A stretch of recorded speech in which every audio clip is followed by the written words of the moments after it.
Mateus capítulo 15, a partir do versículo 21, lemos na abertura do culto, e você vai encontrar o texto paralelo, não precisa botar, é claro, em Marcos capítulo 7, os versículos 24 a 30. Mateus dá detalhes que Marcos não dá. Como não é um estudo bíblico, então não há tempo para referências sobre os dois evangelhos. Seria bom que hoje à tarde, ao chegar em casa e tudo mais, você tomasse um tempinho para comparar os textos. Isso daqui é um dos métodos de estudo, irmãos, mais eficazes, é este chamado método comparativo. Você precisa, daí, nós termos 4 evangelhos. Porque Deus não se revela ao povo, à humanidade, do mesmo jeito. Então, essa revelação de Deus, ela diz respeito a Deus, é claro, porque Ele é a fonte, Ele é o autor, mas também a cada um de nós, dentro da nossa cultura, da nossa formação, da realidade geográfica, enfim, Deus, Ele sabe como fazer isto. Então, seria bom você comparar o texto. Está lá, ó. Partindo Jesus dali, Jesus vai tomar um tempo saindo de Nazaré, onde inicialmente ele cresceu, o texto diz isto, não é? Eu costumo dar essa separação, esta diferença, quando eu estou pregando aqui ou wherever, onde quer que seja. Jesus nasceu em Belém da Judéia e criou-se em Nazaré da Galileia. Então, são dois extremos bem diferentes, Judéia da Galileia. Da Galileia ele muda por conveniência ministerial para Cafarnaum, porque na época, na Galileia, Cafarnaum era uma metrópole, era um centro comercial por causa do mar da Galileia, e ali foi que ele teve oportunidade de pregar e expandir o evangelho, o ministério, pela gama de etnias existentes na Galileia naqueles dias. Então, o povo ia, o comércio, principalmente o comércio marítimo de peixes e frutos do mar, enfim. E o povo saía, cada um de volta para a sua região, e levava aquilo que havia recebido ali de Jesus e dos discípulos. A Bíblia diz que ele tem um encontro aqui que é meio desgastante, bastante desgastante, sentido físico humano.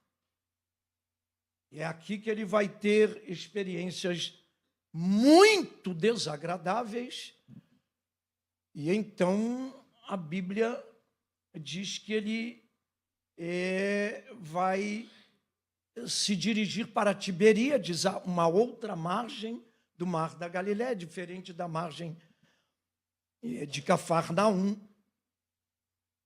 E ali, então, Jesus dali se desloca para fora da nação de Israel.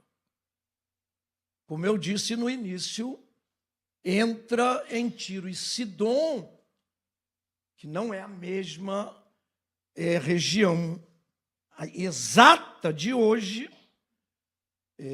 Tiro e Sidom naqueles dias ficava na Fenícia. Marcos vai dizer isto.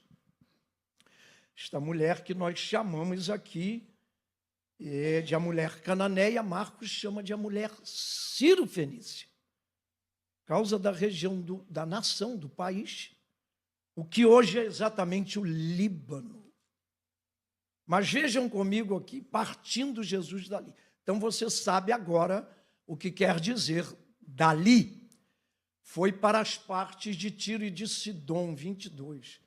E eis que uma mulher está lá, cananeia, que saíra, ou sírio-fenícia, daquelas cercanias, regiões, vai dizer outra versão, clamou, dizendo: Senhor, filho de Davi, tem misericórdia de mim, que minha filha está miseravelmente endemoniada. Mas ele, Jesus, não lhe respondeu palavra. Calou, não disse nada. E seus discípulos, chegando ao pé dele, junto dele,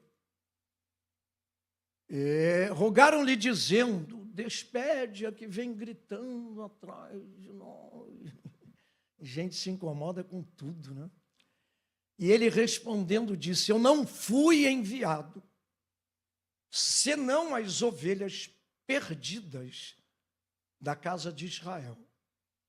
Então chegou ela, insistentemente, ainda que esteja oculto ali na sentença, e adorou, dizendo: Senhor, socorre-me. Ele, porém, respondendo, disse: não é bom pegar o pão dos filhos e deitá-lo aos cachorrinhos. Ela disse: sim, Senhor, mas também os cachorrinhos comem das migalhas que caem da mesa dos seus senhores.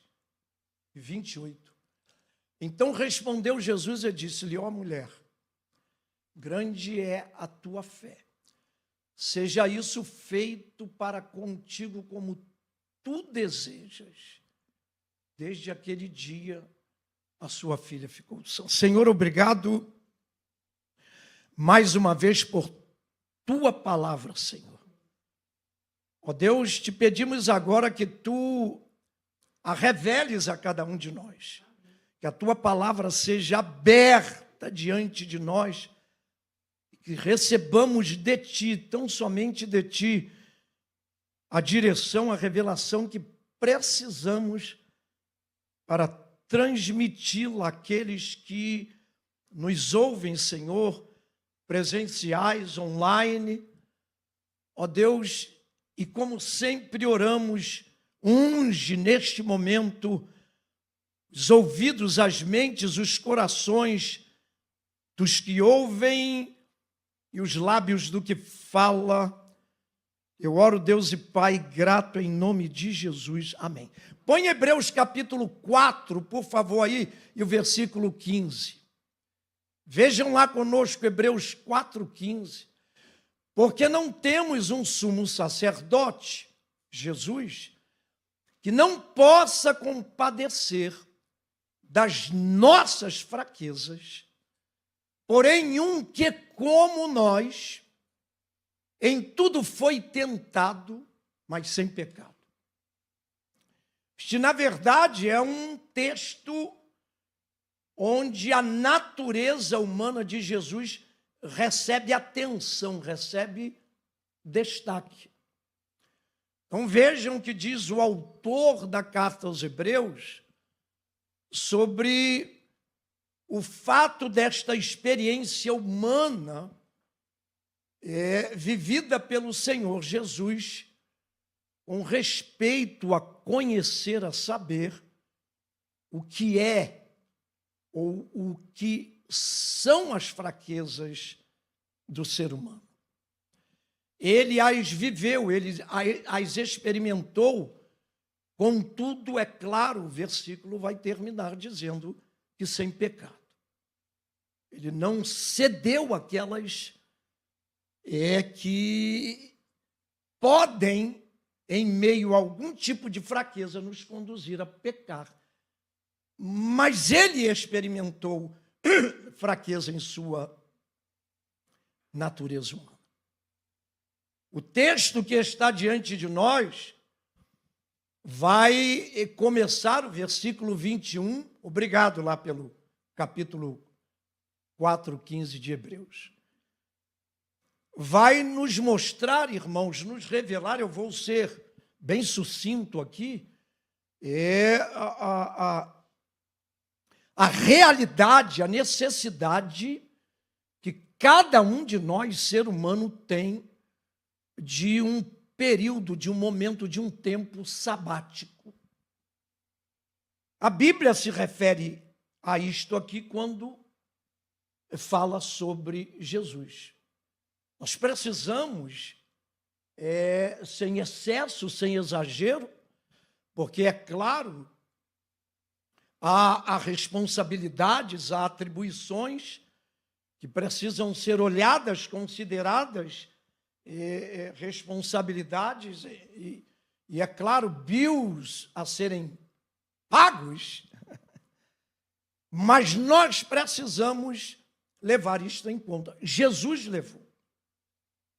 Vejam que tanto Marcos quanto Mateus vão se referir a esta realidade aqui, que Jesus, depois de um momento vivido nos capítulos 13 e 14, não é? Aqui os dois capítulos anteriores, foram momentos extremamente desgastantes, estafantes na vida e no ministério de Jesus.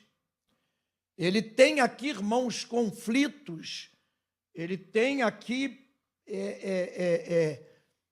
pegas constantes no capítulo 13 com o povo, com saduceus, com fariseus, esclarecendo sobre a firmeza, o fundamento da palavra de Deus, da doutrina bíblica, a necessidade da disciplina quando ela é necessária ser imposta, ser aplicada. Você vai dar uma olhada, como eu costumo dizer, não há necessidade de interpretação, apenas de leitura. Quando nós alcançamos o capítulo 14 de Mateus, a coisa, a dificuldade para o físico, para o emocional do Senhor Jesus aumenta consideravelmente, porque Judas vai morrer, ou João Batista vai morrer. E você sabe que eram parentes biológicos próximos, eram primos, a Bíblia diz isto. Os discípulos até absorvem boa carga do problema da morte de João, enterrando, sepultando o corpo, e ainda que o texto não diga enfaticamente, deve ter sido, é claro que eles vão comunicar a Jesus, também o texto não diz, mas você vai entender que é um corpo, João, imaginem, vai ser enterrado sem cabeça, que a cabeça foi cortada e ficou em outro lugar. A Bíblia não diz sim ou não, mas o que o texto deixa entender que sim. Eles sepultam João e depois, então, poupando Jesus, eles vão e comunicam. A obra, o trabalho já estava feito. Mas, anyway, de uma maneira ou de outra, Jesus se desgasta. Vem um momento aqui logo após, no capítulo 14, quando vai se dar a grande tempestade na qual Jesus vai acudir, socorrer os discípulos andando sobre o mar. É em Mateus 14. No meu livro eu falo disto. Você já deve ter lido. É um livrinho sem pretensão, mas tem 2 capítulos ali que eu arrebentei, varão. Vale a pena ler.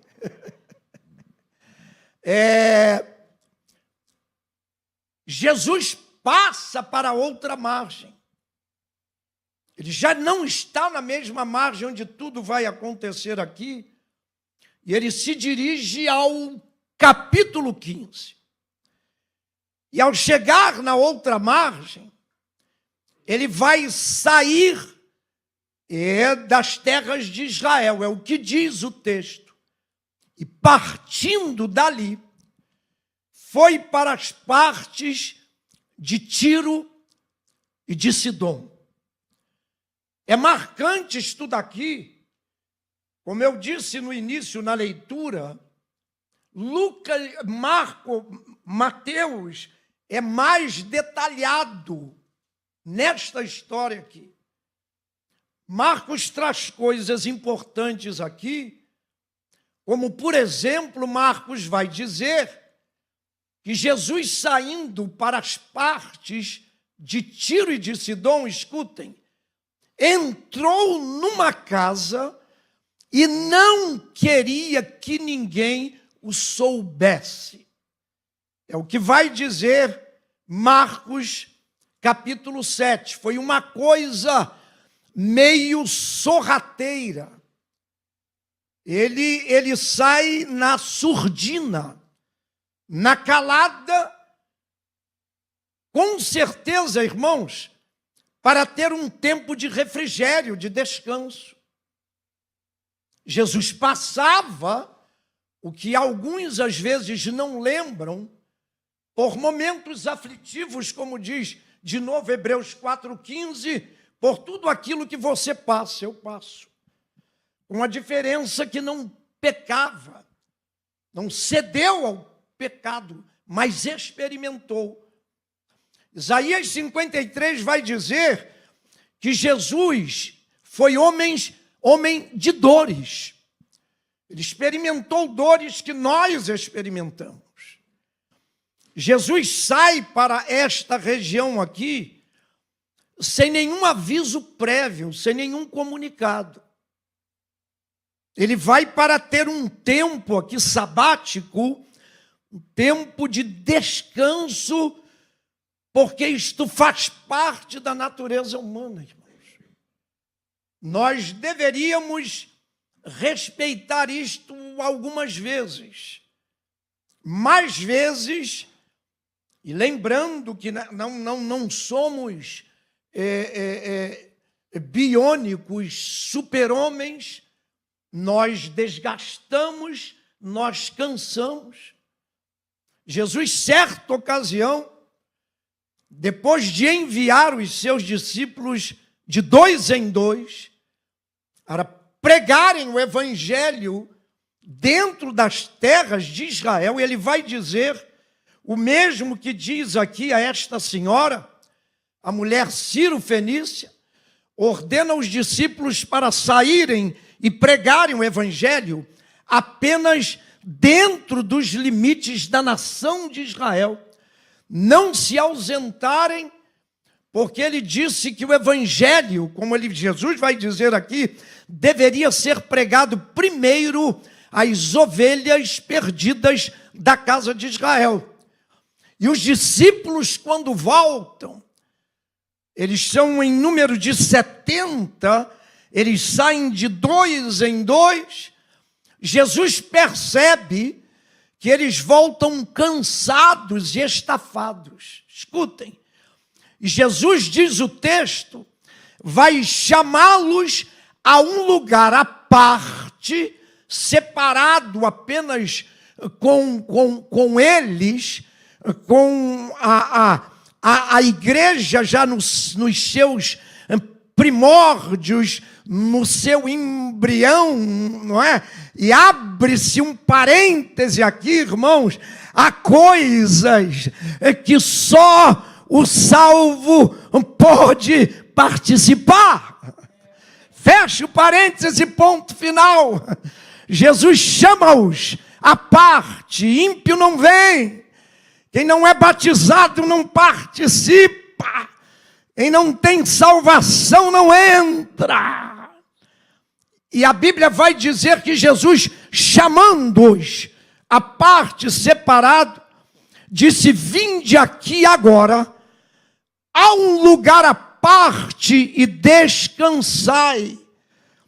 E o texto vai explicar dizendo: porque muitos iam e vinham e não tinham tempo para comer e nem para descansar. Então tome um tempo para as duas coisas. Dê um tempinho aí com aula. Vê se dá para levar marmita, é melhor. É comidinha da esposa, de casa, gente. Tome tempo para parar. Tire 40 minutos para comer, mastigar.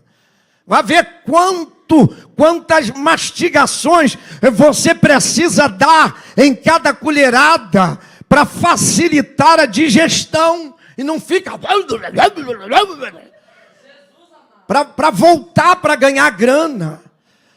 Porque você não se trata de um lado e acaba, e eu não estou profetizando não, viu?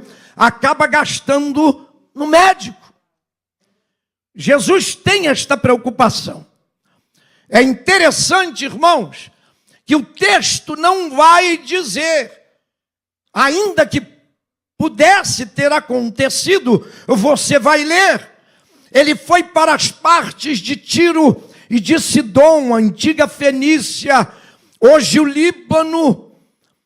Mas a Bíblia vai dizer que não foi lá dentro que o encontro se deu. O texto é enfático e vai dizer que uma mulher saída daquelas cercanias, daquela região, encontra-se com Jesus. Foi, na verdade, irmãos, um encontro, escutem o que eu vou dizer, quase fronteiriço. Foi uma ação, uma atuação de Jesus quase na fronteira entre Israel, Líbano, Fenícia. Jesus não teve tempo de entrar e se deter em Tiro e em Sidom. Tiro e Sidom, você vai ver, geograficamente, irmãos, estão a 20 ou 30 quilômetros da fronteira com Israel. Jesus não chegou a entrar tanto. A Bíblia diz que ele não queria ser visto.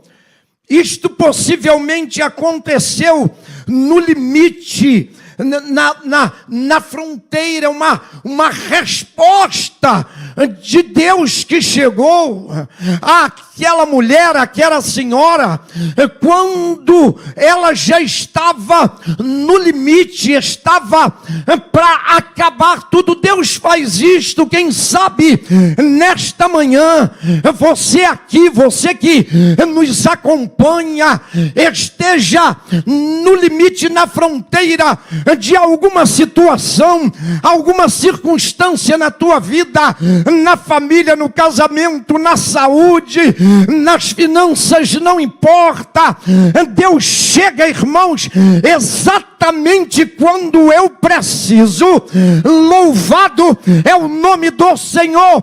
O Espírito de Deus nesta manhã, ele se manifesta em nosso meio para impedir que nós saiamos do nosso controle, pelo fato de que o limite está acabando, a tua força está se esvaindo, indo embora.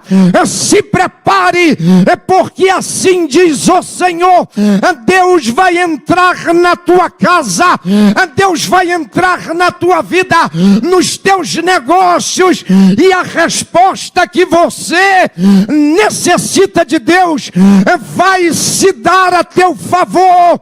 Louvado Louvado é o nome do Senhor. Olhe para o teu irmão e diga: Ele está chegando, vai. Ele está chegando. Na Caxerebacundarabacá. Tire um minuto para adorar a Deus.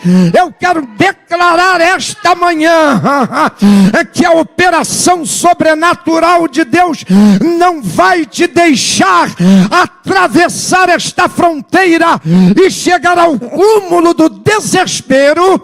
Assim diz o Senhor. Louvado seja Deus. Bendita é a glória de Deus. A senhora aborda Jesus. E é interessante estudar aqui, irmãos, porque ela vai abordá-lo. E diz o texto que não foi uma conversa natural. Não foi uma conversa comum, não. A Bíblia diz que ela bradou, ela gritou, dizendo: Senhor, Filho de Davi, tem misericórdia de mim. Jesus parou, irmãos, e a Bíblia diz que dali nasceu um diálogo que vai envolver esta senhora, vai envolver o Senhor Jesus e vai envolver os seus discípulos. Venham comigo aqui, nos acompanhem esta manhã, lembrando em primeiro lugar, irmãos, escutem, que respostas fantásticas que precisamos nem sempre são agendadas. Quero declarar isto amanhã. Nesta manhã, quem sabe, você não tenha agenda com nada, com ninguém. Você não esteja programada para nenhum encontro que possivelmente solucione o teu problema. Você não está nem agendada com Deus. Deus não te falou nada sobre este momento, esta situação. Não há uma agenda aqui nesta história. O texto é bem claro. Tanto Mateus 15 quanto Marcos 7. Pelo contrário, como eu disse, Jesus está escondido. Jesus está um tanto camuflado. Ele não quer, diz o texto de Marcos, que ninguém saiba para onde ele vai. Ele quer ter um tempo a sós, quer ter um tempo de reclusão, quer ter um tempo de restauração física, espiritual, mental, porque ele está experimentando a sua natureza humana. De novo, como diz Hebreus capítulo 4 e versículo 15, não há uma agenda aqui. Você precisa entender esta manhã. Vejam o que vai dizer parte de Mateus. Uma mulher cananeia que saía daquelas cercanias, 7:21, Marcos 7:24, queria que ninguém o soubesse. Deus, irmãos, não depende de uma hora. Vamos lá. Deus não precisa, Francis, de um lugar, Rogério. Deus não depende de uma circunstância, de uma situação para solucionar aquilo que para você é um problema insolucionável.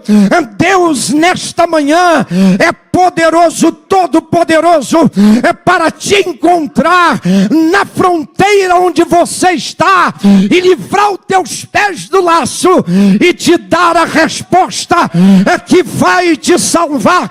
Celebra a Deus esta manhã, vai, glorifique o nome do Senhor.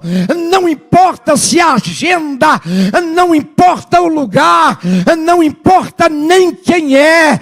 Louvado é o nome do Senhor. É uma ação sobrenatural da parte de Deus, porque respostas fantásticas que precisamos nem sempre são agendadas. É bom, irmãos. É uma cultura bíblica. É uma cultura sadia. E, na verdade, deve ser assim. Eu e você virmos para os cultos, para a igreja, Cristina, na expectativa de uma resposta, na expectativa de um milagre, esperando uma manifestação de Deus a nosso favor, qualquer que seja ela. Contudo, no entanto, entretanto, se não houver esta expectativa, esta agenda de Deus, Deus vai agir sobrenaturalmente. Louvado é o nome do Senhor. Diga para quem está ao teu lado: eu não estava esperando, mas eu cria. Vai, eu não esperava, mas eu cria. Louvado é o nome do Senhor. É o que o texto vai revelar. Obrigado. É o que o texto vai revelar, irmãos. Jesus ouve a interlocução desta senhora e decide, de início, pelo menos ouvi-la. Você vai ver de início Jesus, pelo menos, no mínimo, ouvindo-a. O que nos leva a um outro raciocínio extraído desta história. Escutem, irmãos, escutem. Informações, eu vou repetir. Informações salvam, sobretudo quando elas procedem da palavra de Deus. O que nos deixa tristes às vezes e abatidos, irmãos, é que mesmo no meio do povo de Deus, em nosso meio, a preocupação com informações, irmãos, elas procedem de todas as fontes. Vejam, às vezes nós temos informações, irmãos, uma gama de informações que na verdade no Brasil agora acabou. A igreja de Nova Vida, uma das melhores igrejas no Brasil, principalmente no Rio de Janeiro. Eu prego lá direto, lembrando que o pastor Cléo Holanda, o doutor Cléo, é da igreja de Nova Vida. Quando ela foi fundada pelo bispo Roberto McAllister, um assembleiano vindo do Canadá, arrebentou com o Brasil, com o Rio Brasil. A igreja diz para uma igreja bíblica, um dos melhores pregadores. Eu era pequeno ainda, era bem mais novo. É uma igreja, irmãos, o homem detonava. A igreja hoje não tem mais. Eu tive o privilégio de pregar na chamada rádio relógio. Dava hora a cada minuto. Plan. E era programa 24 horas por dia. Sabe? E dava informações, irmãos, informações de toda a natureza, não importa, científica, do campo, da lavoura, não importa, não. E a garotada, a rapaziada, apelidava, chamava a rádio relógio, escutem, de cultura inútil, que é cultura, porque era uma gama de informação, que na verdade até ajudava culturalmente, mas não servia para um concurso, para uma faculdade, para um pré-vestibular. Não, às vezes, irmãos, a nossa cultura é desta natureza. Nós temos uma cultura, a gente aprende daqui, aprende dali, e eu não sou, pelo amor de Deus, contra aprendizado. Eu vivi no meio de ensino por muitos anos, e a gente ainda vive tanto ensino secular quanto teológico. A igreja sabe disto. Mas, irmãos, escutem, informações salvam, mas as informações que salvam são aquelas que procedem da palavra de Deus. Vá lá, leia a Bíblia, estude a Bíblia, pense na Bíblia, busque a Bíblia, medite na Bíblia, aprenda a Bíblia, fale da Bíblia, ore a Bíblia, creia na Bíblia, coma a Bíblia, beba a Bíblia, abrace a Bíblia, cheire a Bíblia e viva para ler e estudar a palavra de Deus, porque só assim tudo quanto tu fizeres prosperará. Louvado seja Deus. É da palavra, irmãos. A Bíblia não diz de onde este conhecimento veio, Fernando, mas vejam o que ela vai dizer. Ela tem duas informações que salvaram a ela e a sua filha em casa. Ela não está com a filha. O texto termina dizendo que a filha ficou em casa na cama. Mas estas informações, que são basicamente duas no texto, bem cedo ainda, olha lá. Depois não falem que eu demorei, hein? São duas informações que o texto vai dar, que esta mulher possui. E vejam, irmãos, ela é gentia, ela é ímpia. Se eu tivesse tempo, não tenho, não se preocupem. Eu daria duas informações para vocês, vou dar apenas a história. Primeiro livro dos reis de Israel, o capítulo 17, a partir do versículo 24, não precisa botar não, obrigado aí, não precisa. É a história, irmãos, de Elias, escute, com uma mulher desta mesma região, a mulher de Sarepta, vírgula, que é de onde? De Sidom. Elias tem uma experiência idêntica aqui. Aqui Jesus está vivenciando, experimentando. Não, eu não tenho tempo.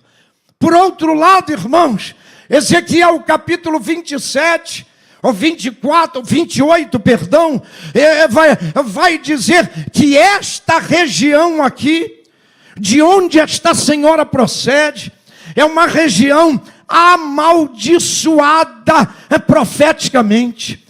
Espiritualmente, vejam, é desta região da Síria, da Fenícia, de Tiro e principalmente de Sidom. Vejam que quando paralelamente Satanás é citado no livro de Ezequiel, ele é citado como o rei de Tiro e o rei de Sidom. É uma história que vale a pena ser lembrada, meditada. Esta senhora, irmão, ela não tem nenhuma experiência com a cultura judaica, ela não tem nenhuma experiência com os descendentes de Abraão, Isaque e Jacó. No entanto, a Bíblia vai dizer que ela usa duas referências sobre Jesus que vão salvar-lhe a vida. Ela conhecia em primeiro lugar, vamos lá, que Jesus é Senhor. Louvado seja o nome de Jesus. Ele é Senhor da tua vida, Ele é Senhor da igreja, Ele é Senhor da terra, Ele é Senhor do céu, Ele é Senhor do inferno, Ele é Senhor dos anjos, Ele é Senhor dos homens, Ele é Senhor em cima nos céus e embaixo na terra. Louvado seja o nome de Jesus. A Bíblia diz, irmãos, que todo aquele que invocar o nome do Senhor será salvo. Diz Pedro em Atos capítulo 4, esta mulher chama Jesus de Senhor. Segundo o conhecimento que ela tem, ela conhece as profecias, não se diz como, mas é claro que lhe informaram, lhe deram informações vitais, eternas, eternas, vejam, ela reconhece que Jesus não é apenas um profeta, não, é como dizem os islâmicos, não, Jesus é filho, é da descendência do trono de Davi. Há um trono, irmãos, que está esperando por Jesus aqui na terra. Jesus nesta manhã, como diz Hebreus que acabamos de ler, está sentado num trono na glória, à direita de Deus Pai. Jesus vai voltar como Rei dos Reis e Senhor dos Senhores, e vai se assentar no trono de Davi em Jerusalém. Mas enquanto isto não se der, eu espero que ele esteja esta manhã assentado e ocupando o trono do teu coração. Diga para quem está ao teu lado: Jesus está sentado aqui dentro. Aleluia, ele reina, ele reina, ele reina, ele reina. Bem, meu Deus do céu, aleluia. Formações, irmãos, salvam, sobretudo quando procedem, elas procedem da palavra de Deus. Eu preciso me informar, irmãos, eu preciso conhecer, eu preciso perguntar, eu preciso ler, eu preciso estudar. Mais do que tudo isto, eu preciso meditar na pessoa de Jesus. Eu preciso saber mais a cada dia, irmãos. Eu tenho dito aqui que a eternidade, irmãos, não vai ser alguma coisa apenas de descanso, de refrigério também, mas vai ser uma oportunidade para conhecer a palavra, a infinita palavra. Você pode imaginar, irmãos, o salmista diz: para sempre, ó Senhor, a tua palavra permanece no céu. Nós vamos levar a eternidade, irmãos, estudando a palavra. É marcante, é impactante, irmãos. Não importa quantos nesta manhã, dos que aqui estão, dos que não estão, pudessem ou se levantem e venham a esta tribuna para pregar o mesmo texto que o pastor Gelson está pregando, diriam exatamente, irmãos, aquilo que eu não estou dizendo, porque a palavra de Deus, irmão, ela é infinita. Louvado é o nome do Senhor. Aleluia. Não apenas isto, escuta, é uma das maravilhas do Evangelho, é uma das maravilhas da vida cristã. Vejam o que a Bíblia vai dizer, irmãos. Mateus 15, 22, parte do versículo, Jesus, a mulher vai dizer, escuta, e eis que uma mulher cananeia, ou Ciro-fenícia, saída daquelas cercanias, clamou de: Senhor, filho de Davi, tem misericórdia de mim. O final é que minha filha está miseravelmente endemoniada. Veja, irmãos, na verdade aqui ensinos que nos despertam, nos motivam a prosseguir, a continuar, a ir adiante, que nos impactam, lembrando em primeiro lugar, irmãos, que eu tenho necessidades, você tem necessidades, mas que outras pessoas também têm necessidade. E que quando eu oro pelas minhas necessidades, eu estou orando, eu estou pedindo e eu estou clamando. Mas quando eu oro pela necessidade de outrem, eu estou o quê? Intercedendo, irmãos. Uma das formas de oração mais poderosas na Bíblia Sagrada e mais gratificantes e recompensadas por Deus é a oração intercessória. Irmãos, eu vou apressar aqui. Eu fui acometido assim de um câncer melanoma, o câncer de pele mais agressivo, um dos mais agressivos. O médico me deu 1 mês de vida. Eu fui convidado rápido no ministério onde eu trabalhava. Eu fui convidado pelo presidente, pastor Bernard Jones, já com o senhor, o maior evangelista. Eu já postei para alguns ouvirem aqui. O homem era uma máquina, mas, meu Deus do céu, o maior ministério de cura e de cruzadas que eu já vi. Eu tive o privilégio muito novo de ser convidado diretamente por ele. Ele criou uma associação de médicos americanos. Eu digo isto no livro, quem leu, é que ainda vão, eu não estou mais lá, mas o ministério continua com o filho, vão ao Brasil 1, 2 vezes por ano, com tudo pago, médicos de todas as especialidades, e vão e dão atendimento gratuito àquela população onde eles param, atendem, fazem cirurgia, pequenas cirurgias, como dizem, ambulatoriais, extraem dentes, coisa e tal. Eu fui convidado para interpretar um americano. Esse médico, irmãos, poderia ser pediatra, cardiologista, ele era médico, irmãos, dermatologista, e numa quinta-feira, no intervalo, eu cocei assim, fiz desse jeito, tomando café e conversando com ele. O olho dele bateu assim no meu braço esquerdo. Eu tinha um sinal que para mim, para você, era um sinal comum. Ele olhou assim e disse assim: Gelson, em inglês, isso daí coça. Eu disse: coça, quantas vezes por dia? Eu disse: doutor, eu não sei, 3, 4. Irmãos, ele disse assim: senta aqui.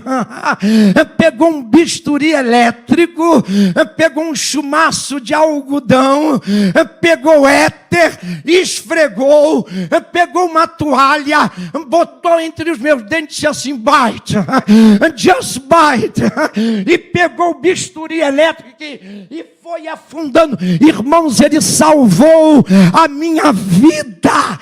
Ele salvou. Escute, Deus está atento nesta manhã à tua necessidade. Eu quero declarar isto aqui agora, na autoridade do nome de Jesus. Há um Deus trabalhando por aqueles que nele esperam. Celebra Deus. Informações salvam, sobretudo quando elas procedem da boca de Deus, da palavra de Deus. Vá à frente comigo. A Bíblia vai dizer, vejam aí, ainda no 22, vejam, a mulher vai se dirigir a Jesus, intercedendo pela sua filha. Este período, irmãos, que eu experimentei sem saber se ia viver, curar, horrível. Senti todos os efeitos, a fome foi embora. Eu comecei a emagrecer. Eu não vou dar detalhes aqui, o principal detalhe é porque ele é mais longo.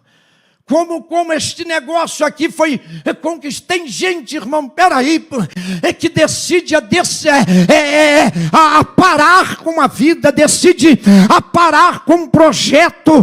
Não desista do teu milagre. Diga para quem está ao teu lado: não desista do teu, não abra mão do teu milagre. Celebra Deus, vai lá.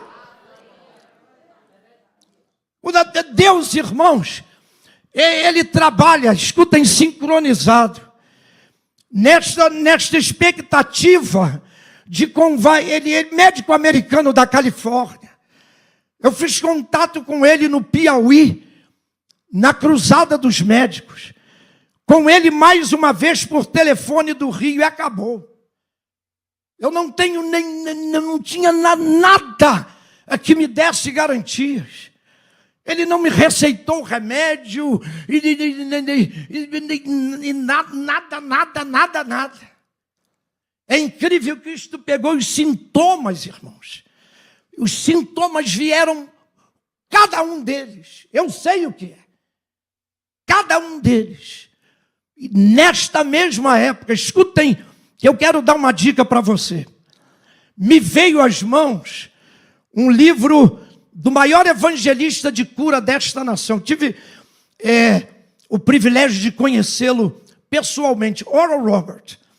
Me veio como ele começou o seu ministério. Foi ele quem do nada, irmãos, da fé, fundou neste país a maior faculdade evangélica do mundo, a Oral Roberts University, lá em Oklahoma.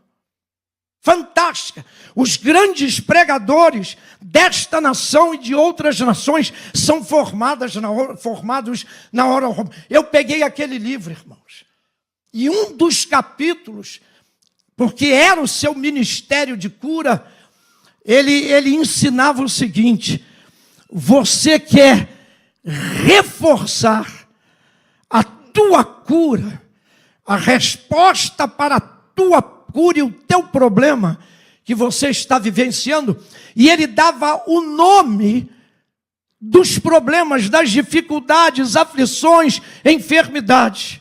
E é claro, você está, dentre outros, é claro, você está experimentando uma luta contra o câncer. Então faz o seguinte, é simples, gente. Procure algumas pessoas, 2 ou 3, que você saiba, vá no hospital, que estão sofrendo de câncer, e comece a interceder por ela. Eu fiz isso, irmão, por um mês, incessantemente, e a cada dia que eu intercedia por outros, os sintomas iam se diminuindo, até que, quantos anos Rebeca tinha o quê? 4 anos, não interessa, pronto, não vou dar nada para ninguém não. Estou fora. Você está vendo o garotão aqui, pô? Pelo amor de Deus. Meu irmão, o Marco está doido para falar. Vou embora, irmão. Vou embora, gente. Escuta, esta mulher está intercedendo pela filha. Ela deixou a filha doente em casa. Escute o que eu quero dizer, porque é o âmago, é o core da vida cristã, do evangelho. Deus, eu quero esta manhã te animar, te incentivar. Deus muda resultados mesmo à distância. Louvado é o nome do Senhor. Comece a interceder a partir de hoje. Comece a interceder a partir de agora. Você vai ver o Senhor Jesus. Já estou terminando, orando com imposição de mãos, mandando os discípulos ungirem com óleo.